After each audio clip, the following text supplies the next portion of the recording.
میرے نواسے مجھ سے آ کے ہاتھ ملاتے ہیں, آ کے ملتے ہیں, خدا نہ خواستہ وائرس ان تک پہنچ جاتا ہے.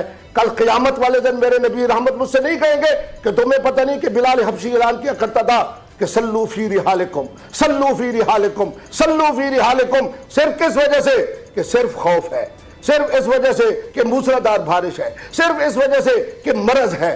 کس نے اختیار دیا ہے مفتی منیب الرحمان کو کہ وہ یہ بات کہیں کہ لاک ڈاؤن نہیں ہوگا؟ Lockdown. السلام علیکم میرے بھائیو. جیسا کہ میرے خیال میں جید عالم دین مفتی عبدالقوی صاحب مفتی منیب الرحمان صاحب پر اعتراض کر رہے تھے. شاید ان موصوف کی پرواز قندیل بلوچ سے شروع ہوتی ہے اور اپنے عروج پر حریم شاہ تک چلی جاتی ہے.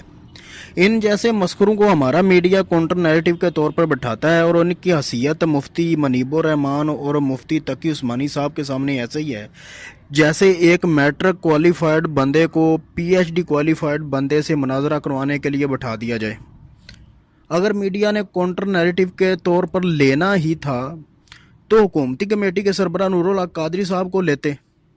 میڈیا نے صرف دین کو مذاق کے طور پر لیا ہوا ہے. رمضان میں اداکارائیں ہم کو دین سکھانا شروع کر دیتی ہیں.